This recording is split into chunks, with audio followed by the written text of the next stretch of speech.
आज मैं आपको एक ऐसी कहानी सुनाता हूँ जिसे सुनकर शायद आपको यकीन न हो कि अगर कोई राधे राधे बोले तो क्या कुछ हो सकता है। एक गांव में एक चरवाहा रहता था। उसके पास बहुत सी बकरियां थीं। उसी गांव में एक बूढ़ी दादी थी जो राधा जी की बड़ी भक्त थी। एक दिन वह पेड़ों से गिरे पत्तों को जमीन से उठाकर उनमें राधा राधा लिख रही थी। कुछ पत्तों पर नाम लिखने के बाद अम्मा उन्हें समेटकर अपने घर जाने लगी। चलते समय कुछ पत्ते उनके हाथ से गिरकर रास्ते में ही छूट गए। रोज शाम को वही चरवाहा अपनी बकरियों को चरवाते हुए उस रास्ते से गुजरता था। एक दिन बकरियों में से एक ने वो राधा नाम लिखे हुए पत्ते खा लिए। जब चरवाहा बकरियों को चराकर घर लौट आया और वे अपने बाड़े में गईं, तो बाकी बकरियां सामान्य रूप से मैं करने लगी, लेकिन वह बकरी जिसने राधा नाम वाला पत्ता खाया था राधे राधे बोलने लगी। अब रोज ऐसा ही होने लगा। वह बकरी जब भी राधे राधे बोलती तो बाकी बकरियां उसे सींग मारने लगती। यह देखकर चरवाहा को चिंता हुई। कई दिन बीत गए। चरवाहा ने सोचा कि अब रोज यही हो रहा है। जैसे ही वह बकरी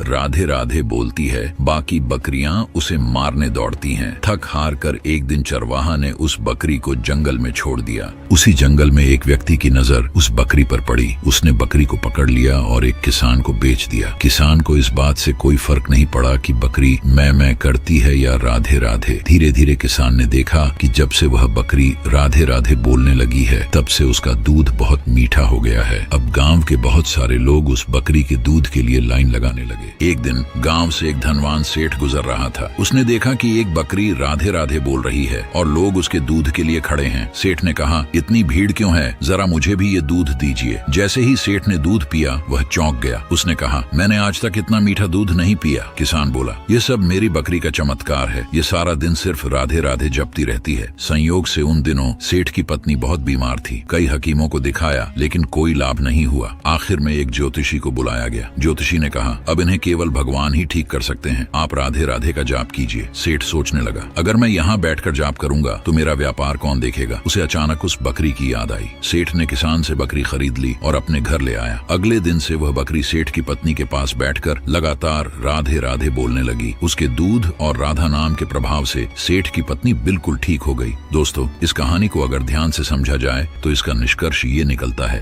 एक साधारण चरवाहे की बकरी जिसने सिर्फ राधे राधे का जाप किया, उसका जीवन ही बदल गया। जो बकरी कभी जंगल में घास खाती थी, आज वह एक धनवान सेठ के आलीशान घर में सम्मान से रह रही है। दोस्तों, कभी कभी हम सोचते हैं कि भगवान हमारी नहीं सुनते, लेकिन अगर हम सच्चे मन से उनका स्मरण करें तो वे हमें वो भी दे सकते हैं जिसकी हम कल्पना तक नहीं करते, जैसा कि इस बकरी के साथ हुआ। अब आप भी एक बार कहिए, राधे राधे।